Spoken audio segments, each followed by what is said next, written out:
Hey guys, just wanted to shoot a quick video, talk about, is now a better time to buy, or is it a better time to wait until a market correction and buy? So I went in, did some simple analysis on a spreadsheet, did not get too complicated with this, but wanted to share what I found with you guys because I thought it was pretty interesting.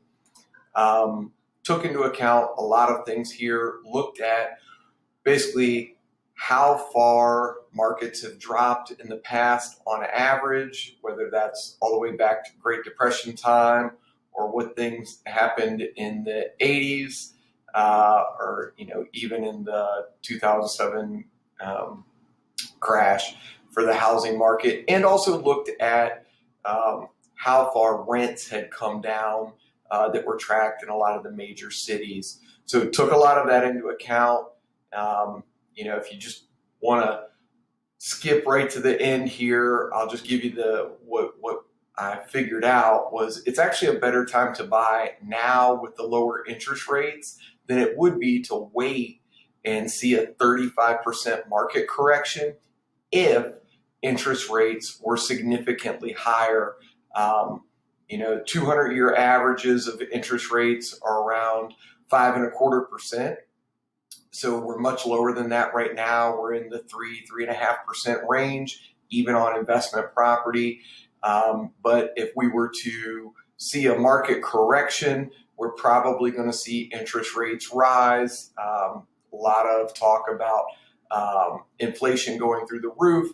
So if we were to see interest rates go into the 8, 9, 10% range, again, my calculations here, I use 9%.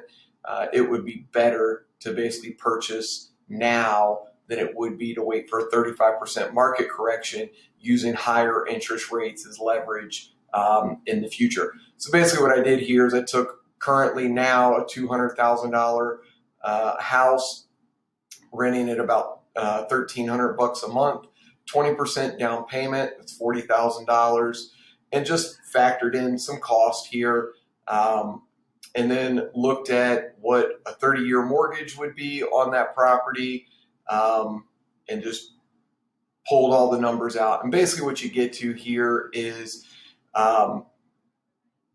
most market corrections take about 5 years from peak to trough. So that's what we're looking at here. Let's assume, maybe we're buying at the highest of highs now, 5 years later, we would see a big correction.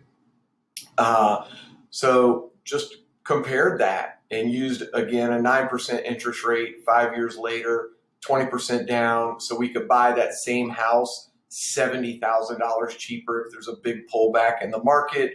Our cash out of pocket's going to be less. But again, our interest rate ends up being significantly higher.